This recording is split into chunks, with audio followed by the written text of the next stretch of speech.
All right, Cynthia Mbamalu is the program director, Yiaga Africa. She joins us in the studio to look at the FCT area council elections. Glad to have you join us in the studio, Cynthia. Well, you expressed, just like I read there a while ago, reservations about the elections. Fill us in with these reservations before we break them down. Yeah, I think the first was the commencement of polls, the late commencement of polls across some polling units. And that is because we've consistently raised the issues of logistics management for elections. For some polling units, as late as 9 a.m., setup was still going on for a process that ought to commence at 8:30 a.m. So you can imagine that you had voters who were waiting for the officials to arrive before setup happened. The other part was we had voters who were allocated to new polling units but were not informed ahead of time. In fact, I was one of those voters and I had to move around to finally locate my polling unit. Now that's odd. Yeah, and so you'd understand that there were voters who got on. At one point, we had to calm people down because they stood at where they used to vote previously and they insisted that they must vote there because they don't know what INEC was saying to them.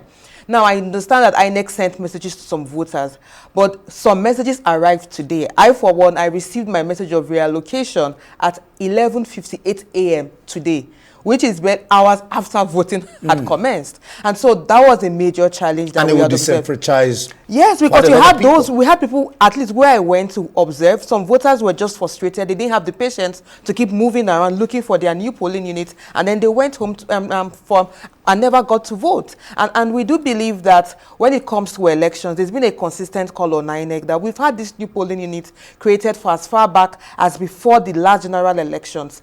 Move voters and inform voters ahead of time, at least 2 weeks to the elections, messages to get to voters so that they are familiar with this reallocation and with their new polling unit code. Because once you're relocated or redistributed to a new location, you're given a new polling unit code, which is one of the things I found out today. But I think the other thing we also saw, it's perhaps I would call it the recklessness when it comes to how security managed this process. And I was glad IRISE covered that one of those experiences. I remember moving, we couldn't access some locations because of this blockade on the road, and you had voters, observers, you had media personnel who wanted to access polling unit that couldn't move, and then those on essential services. We had to keep looking for new route. At a point, we gave up because we couldn't wait 2 hours plus to just locate a location. This is not the first time we're having FCT area council elections, and it's quite unfortunate that we had this kind of experience here, especially because I would call it the 22 hours lockdown. I would call it a lockdown that was issued, especially by the minister. Was quite troubling. What the minister is saying is the president. And I was going to ask you, was that, I mean, we've watched all the climbs, and this is just a local government election. Do we really need to lock down the state for the sake of elections? I honestly do not think we need to lock down the state for that. And like you mentioned, it's a local government election, not an off-cycle election.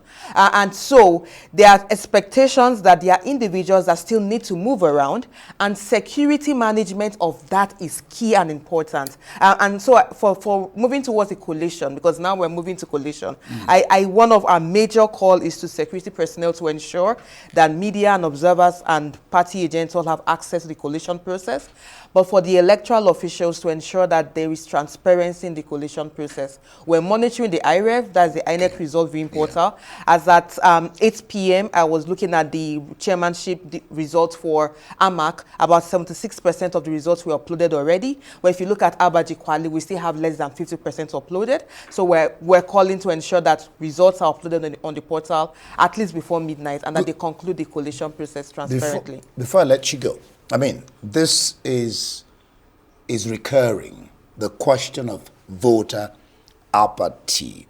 That the parties, INEC, even the civil society, do enough to sensitize voters?